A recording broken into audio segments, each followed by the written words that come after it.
Hello there, my name's Gary Sims and this is Gary Explained. Now I did a video very recently about how much RAM do you need in an Android smartphone for 2022, and now I've done the same thing for the iPhone. So how much RAM do you need in an iPhone? Well, if you want to find out more, please let me explain. First thing we must acknowledge is that the iPhone models tend to come with less RAM than the Android counterparts. So, in the Android world, 8 gigabytes, 12 gigabytes, even 16 gigabytes is kind of, what you might get at the very high end. Whereas kind of the high end iPhones have just 6 gigabytes. A lot of models have 4 gigabytes, and down the level entry end, you get kind of 3 gigabytes. Now, here's a comment I received recently under one of my videos. Apple phones don't need as much RAM. 3, 4 or 6 gigabytes is enough. Now the point about this statement is two things. The first is that how can you say you don't need as much when you go from 3 to 6? So is 3 enough or is 6 enough? You can't say you don't need enough, you don't need so much and then say 3, 4 or 6, because 6 is double what you get in the 3. So that first of all doesn't make much sense. And the second thing, it says need. Now the poster there is saying need because that's what Apple offer you. And this is kind of the problem with the Apple ecosystem. You only get one thing from one provider. In the Android world, you can get whatever you want. If you want Samsung, go with Samsung. If you want OnePlus, go with OnePlus. If you want something else, go with someone else. And you can pick what you want. Now, with Apple, you get what you're given, and that's fine. A lot of people like that. You buy it, and you know what you're buying. But the point is that in some models it's got 3, and in some models it's got 6. Well, how much do you actually need? What is the actual number that you need? And that's what we're going to try and find out today. Now, before we go on to look at my testing, I need to address a couple of other things I see often in the comments. Here's an example. Aside from hardware, software optimization is what's most important when it comes to RAM management. Look at iOS. iPhones only have between 4 and 8 gigabytes of RAM, and RAM management is superb. Now, you see, again, it's this argument that if that's what Apple is offering, then that must be enough. And the idea that RAM management in iPhones is superb, whereas it's not in the Android world. After this video, I'm actually going to do an Android versus iOS RAM management video to look at this in as kind of a big general overview. There I really am concentrating on the iPhone, but it is a misnomer to think that Apple are the only people who know how to optimize things. I've made videos about this before. It's kind of the idea of that Apple have got some engineers and they say, oh, we know how to optimize things, but Qualcomm or Samsung or OnePlus or whoever say, oh no, we don't know how to optimize anything. We've got just like, some 12-year-olds writing our code and they've no idea what they're doing. So it really is an odd mindset. And the idea, again, the marketing that Apple give out that their RAM management is better. Well, we're going to do some testing and find out whether that's really true or not.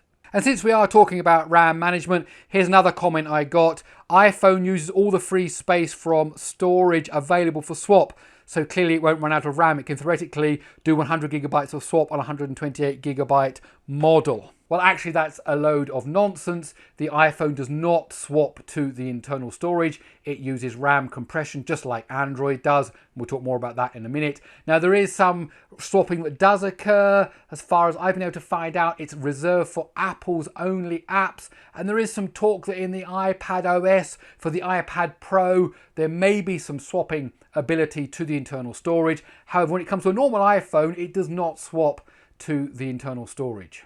Okay, so to do the testing, I've got 3 iPhones. I've got the iPhone SE, the 2020 edition, so that's got 3 gigabytes of RAM. I've got an iPhone 12, which has got 4 gigabytes of RAM, and I've got an iPhone 13 Pro, which has got 6 gigabytes of RAM. So that's 3, 4, and 6 setup, and I run the same test on all 3 models to see what we can find out. Now, RAM in any computer is a limited resource. Whether you're talking about a supercomputer or a smartphone, there's only a certain amount of RAM. Now, whenever you load up an app, it takes a space in the RAM. The OS itself also needs some space in the RAM, and other things like caching for writing, caching for networking, they also occur in the RAM. Now, the more apps you load up, the more space in RAM is taken up. And eventually, whether you've got 3 gigabytes or whether you've got 6 gigabytes, eventually at some point, there won't be space for the next app that you want to run. And what happens when you don't have enough space?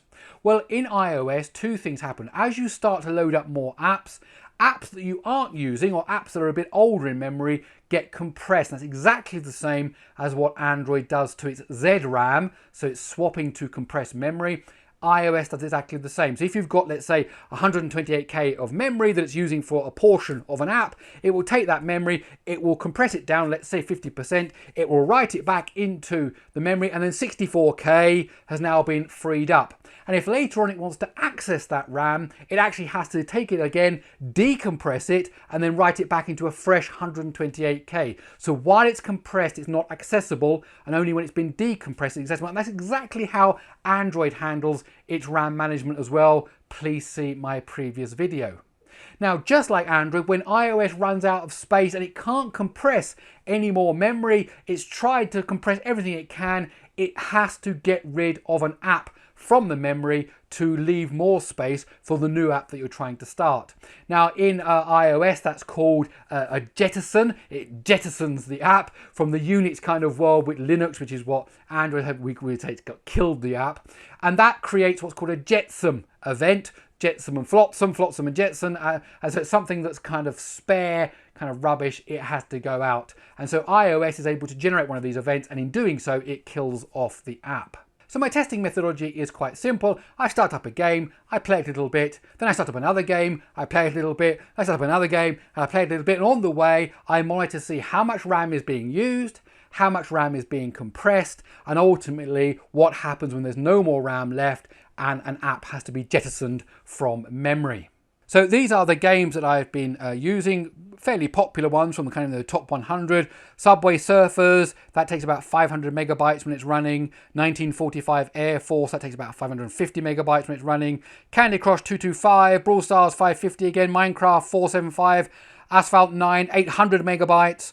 Shadowgun Legends 1.1 gigabytes, Elder Scrolls Blades 1 gigabyte, and Genshin Impact 1.3 gigabytes. So just like in the Android world, you can find games that are relatively small, just a few hundred megabytes, right up to some huge ones that take over a gigabyte. Now, of course, if you've got a 3 gigabyte iPhone SE, then obviously a 1 gigabyte game is going to put an awful amount of memory pressure on the device for it to find space to run that game in. So let's start with the iPhone SE with its 3 gigabytes of RAM and see what happened. So as you can see here, when I started up Subway Surfers, the 2.2 gigabytes of RAM was used inside of the phone, and about 400 megabytes of compressed memory. So up until this point, iOS has already compressed down about 400 megabytes. Now, as I go through the different apps, Air Force, 1945, Candy Crush, Brawl Stars, you can see that the amount of compressed memory is going up and up and up and up to almost up to a gigabyte there. And the amount of free RAM is kind of increasing. There was a bit of a dip there because there's been some extra compression. But right here at the very end, when I started up Asphalt 9, iOS decided it didn't have enough memory, so it jettisoned Subway Surfers and 1945 Air Force. So that means of 1, 2, 3, 4, 5 games that I started. When I started the 5th one, 2 apps were pushed out of memory. So just like on Android, it really is a question of how much do you want in memory at the same time. Now it's worth mentioning at this point, this has got nothing to do with multitasking.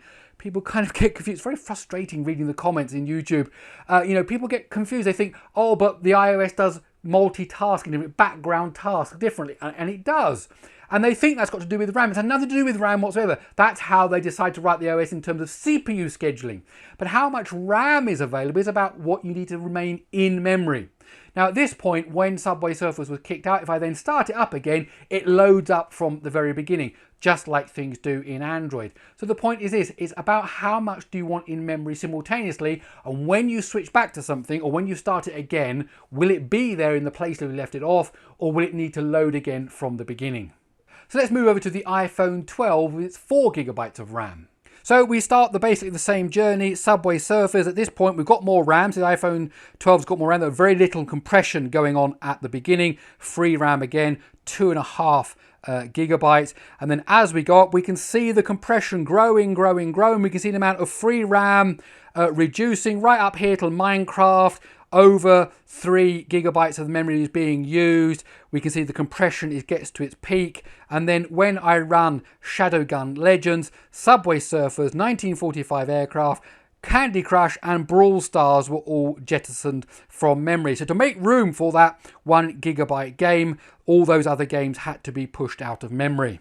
So again, we're back to that same question. How much do you want in memory at time? Now, clearly here, the 4 GB version does much better than the 3 GB version. So do you need 4 GB? Well, yes, I think you do at this point. I think that's pretty clear that you're going to need 4 GB. Well, let's see what happens when you've got 6 GB. So here on the iPhone 13 Pro, again, we can see a much better performance. Very little compression at the beginning. Subway Surfers, Air Force 1945, very little compression. Candy Crush, little compression. Only when we get to Brawl Stars, that's the 4th game in memory, does kind of the compression start to leap up a bit there. All the time, the free memory was decreasing. So the amount of memory being used was increasing. And the compression was being increased right up until Elder Scrolls Blades. We can see here about 5 GB of the free RAM, of the RAM being taken up. And then suddenly, when I start up Genshin Impact, Subway Surfers, and 1945 Air Force and Brawl Stars were all jettisoned from memory. Candy Crush actually remained in memory. So again, 6 GB does much better than 4 GB, and you can go on, 8 GB would do much better than 6 GB, 12 GB would do, and so on and so on. It's really a question of how much do you expect to stay in memory at one go. 6 GB here did pretty well. If we got all the way through with testing Asphalt 9 and Shadowgun Legends, and we managed to run Elder Scrolls Blades, and we ran Genshin Impact before it started to kick things, jettison things out of memory, that's a pretty good showing there. So 6 GB is certainly looking impressive on the iPhone 13 Pro.